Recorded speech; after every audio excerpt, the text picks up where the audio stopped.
Well, we're glad to be here, but first of all, I'd like to congratulate, Kirby and the Georgia team for going through an undefeated season and winning the East.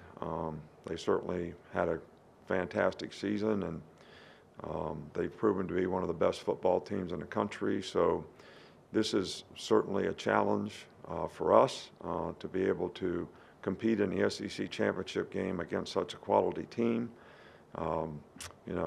I'd like to thank the Southeastern Conference for making this one of the greatest venues in college football, Mercedes-Benz Stadium, the people of Atlanta, all the people who do a lot of work to make this game a first-class event.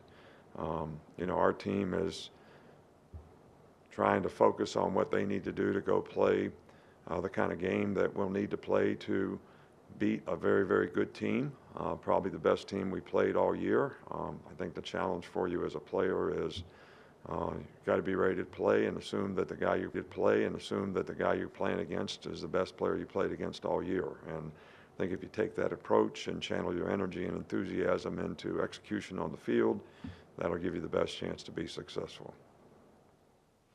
For media with questions, please utilize the hand raise function, and we will begin with Charlie Potter of Bama Online. Yeah, hey, Coach. It looked like Caleb Downs played quite a bit of star in this past game. Just how has he handled learning and playing multiple roles, and maybe how has that helped the defense out? Yeah, well, we started doing that in the Kentucky game, especially, when they play bigger people. He's handled it very, very well. Gives a little bigger body at star, a guy that can play the runs and stuff a little better. So that was the thinking behind it, and that's why we did it. But it's not been an issue at all for him and his learning curve. Next is Nick Kelly of the Tuscaloosa News. Hey, Nick. Jason McLennan, how has he progressed health-wise so far this week? Yeah, he's not been able to do a lot.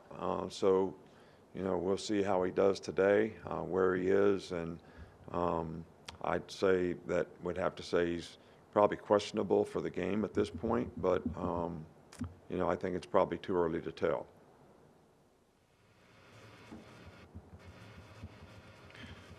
Our next question comes from Mike Rodak of 24/7 Sports. What do you want the committee to see about your team as they watch you on Saturday? Look, we're not really worried about the committee. I'm not concerned about any of those things. I mean, we've got a big challenge here in terms of trying to play the best football that we can play and prepare our team to play the best that they can play. I want our team to focus on the game because that's what we can control. We really can't control anything externally, but we can try to control how we play. And I think that's the most important thing for us to be focused on right now.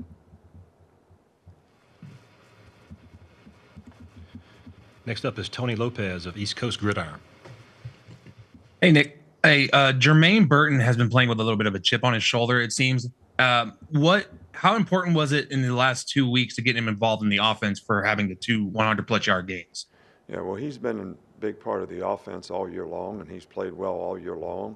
I think, you say a guy gets involved, but you're really reading a play based on the coverage, and sometimes one guy gets the opportunity to make a big play, and sometimes it's somebody else. But when he's had his opportunities, he's certainly taken advantage of them, and, we're happy to see that. And I think that, he's an outstanding player, and we want him to go in and stay focused on what he needs to do his job well in this game. And he's been a great contributor to our offense, and he can make explosive plays, and hopefully we'll get some opportunities for him to do that in this game. Next will be Oscar Clea of Claro Sports. Thanks so much. Hello from Mexico, Coach. It's a great pleasure to see you again. The question is simple. What is the most important thing in this week? The mental stuff or the physical stuff for your players? And could you say some words to all the Mexican fans, the Crimson Tide Mexican fans? Thanks so much. Gracias, Coach. Yeah, well, we thank everybody who supports Crimson Tide in Mexico and any place else in the country or the world for that matter. So we appreciate your support. But I think both things are really, really important. I think at this time of the year, players get a little tired, they get a little banged up, they get a little hurt up. So the psychological part of being able to grind through that and have the mental toughness to stay focused and on the things that you need to do to play well, create the right habits in practice, prepare for the game like you need to is a challenge. But I think it's very, very important. And I think it's very important to take care of yourself physically, not only on the field, but getting the right kind of rest, eating right, hydrating correctly. All those things, contribute to how you can sustain performance in a game. Next will be Mike Griffith of AJC Dog Nation. Coach, you were kind of on the front end of this portal transfer NIL a few years ago at spring meetings when you told us that this was the world we might be getting into. How challenging is it to manage the portal, NIL, recruiting, and roster management while you're preparing for a championship game? Is this model sustainable? Yeah, well, I don't know if it's sustainable or not, but look, I've always been in favor of the players having a better quality of life and sharing in some of the benefits. I think that, if we could create competitive balance so it's the same, pretty much for everybody so that one school can't choose to invest more than another and create a competitive imbalance. I think that's the major concern that I have. And I do think it's a tough management. We've been trying to focus on the game here, so we're going to look to manage all those things, when this game is over. But it's not easy. It's not easy to do. There's a lot of balls in the air, and I'm sure players are thinking about a lot of things right now too. So it's probably tough for them to manage. A reminder for questions, please utilize the hand raise function, and we'll continue now with Steve Molton of ESPN 1400. Hey, Coach, appreciate the time. I wanted to ask what you said right after the Iron Bowl of the dangers of winning a game like that, albeit you didn't play your best. Just if you could further explain what you meant by that and maybe how the week of practice has gone as well, Coach. Yeah, well, I think that,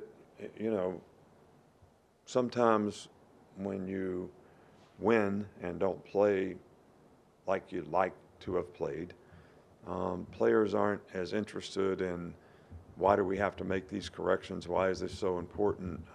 You have to have a certain maturity about you as a competitor to understand that there's lessons to be learned when you win as well as when you lose. When you lose, everybody's really like humiliated and really wants to go focus on all the things they need to do to play better because they don't feel good about themselves. So having the maturity to be able to manage and learn and build on the good things that you did, as well as still be able to learn the lessons that go with some of the mistakes that you made. I think that's the key to the drill. And I think our players have handled that, pretty well this week. We've got time for additional questions. If you have a question for Coach Saban, please use the hand raise function, and we'll continue with Corey LeBounty of WNSP Radio. Coach, you've been very vocal this season about the support that the fans have given you and the positive energy that they've given your players throughout the contest. What message do you have for your fans that will be attending the championship game on Saturday? I don't think it changes much. As many fans as we can get there and as much enthusiasm as they can create to try to help us sustain energy, throughout the game is certainly much appreciated.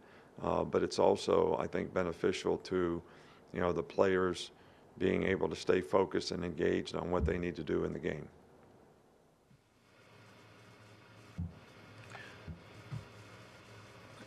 We have a follow-up from Mike Griffith of AJC Dog Nation. Coach, I know we've all written the story about you and Kirby and the mentorship there. I guess I want to give you a chance. Could you share about some of your mentors that led you down this path to championships and greatness in college football? Yeah, well, I don't know about all the compliments, but I appreciate them. But, I had some great mentors along the way. First of all, I had a great college coach in Don James who actually encouraged me and talked me into becoming a coach because it's not something I really wanted to do. And he was very well organized, and he really sort of looked at developing players not only on the field, but off the field in terms of developing character that would help them be more successful in life, which is something we've always tried to do. Bill Belichick was a great mentor in terms of organization, football, you know, from every part of the organization, how you evaluate players, the kind of players you want on your team, the kind of team you want to have, the kind of system you want to use. So George Perlis was a great mentor at Michigan State. It's the first opportunity I had to be a coordinator, first person to give me responsibility, and you know, he had been very successful with the Pittsburgh Steelers and, you know, winning 4 Super Bowls there. So those 3 guys probably had the biggest impact on me.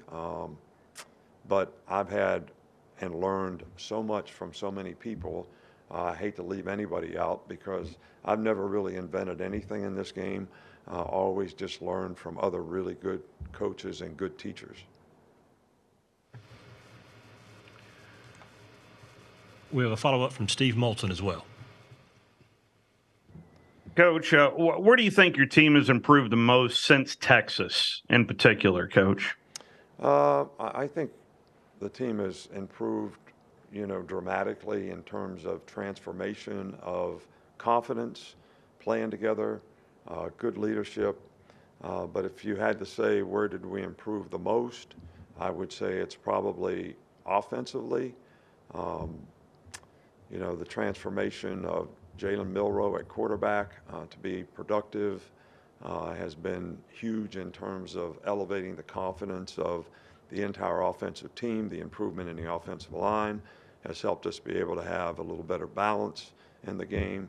The receivers have all played better. So if there is a specific area, I would say that would be, but I think the team as a whole has also improved because of their confidence, playing with more confidence. If there are any other questions, please use the raise hand function. Steve, go ahead. Coach, I do have kind of one off-the-wall question. I asked Lane Kiffin the week of the Ole Miss Georgia game about some Kirby stories, and he mentioned about a tug-of-war there at Alabama in which he beat Kirby in a one-on-one tug-of-war. I was wondering if you recall that as well, Coach. I do not, but my money would have been on Kirby. If I was going to bet, I don't remember it, but that would be my comment. Next, we'll go to Heather Dinich of ESPN.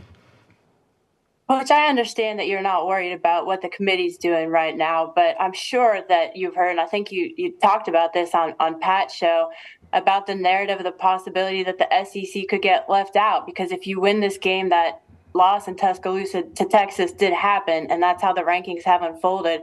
I just wanted to ask you your reaction to that and your thoughts on the SEC's place in the playoff. Well, I think I commented on it earlier, but to reiterate it, I think that the SEC is one of the best conferences in the country. I think Georgia is one of the best teams in the country, and I think that they're one of the best 4 teams in the country. I think if we beat them, we'd be one of the best 4 teams in the country because, you know, teams do, there's a transformation that goes through the season. So how are you playing now? Where is your team now? How good are you now? I think all those things, you know, come into play. But I think it would be a disrespect to the SEC if there is an SEC representation in the Final Four. I do believe that. Next will be Kate Wyndham of Bama Central. Coach, what have you seen from Jihad Kampbell this season and the way that he stepped up when others have been injured, just his ability to make big plays, it seems like? Yeah, well, he makes a ton of plays. He's very athletic. He can run. He's fast. He's a good football player. It's a new position for him, so he's made consistent improvement throughout the season, understanding what he needs to do at his position to execute, you know, his role in that particular call. So, but his production and performance has been really, really good for us, and we certainly needed him because we've had a lot of injuries at that position throughout the season. We have an additional question from Corey LeBounty of WNSP Radio. Coach Deontay Lawson being that alpha dog on your defense, talk about what he means to your defense this season and his growth and development as a player this year. Yeah, he's played extremely well for us. He's played well all year long. But I think the one thing that he does is, he is kind of the leader. He is very smart. He's very intelligent. He understands the game plan. He prepares well for the game. He knows exactly what he's supposed to do and what everybody in the front seven is supposed to do. I think when he's out there, everybody's more comfortable, everybody's more confident because he's a signal caller and he's very confident in making the right calls and getting everybody playing together in the front seven, which is really important. If there are any final questions for Coach Saban, please use the raise hand function.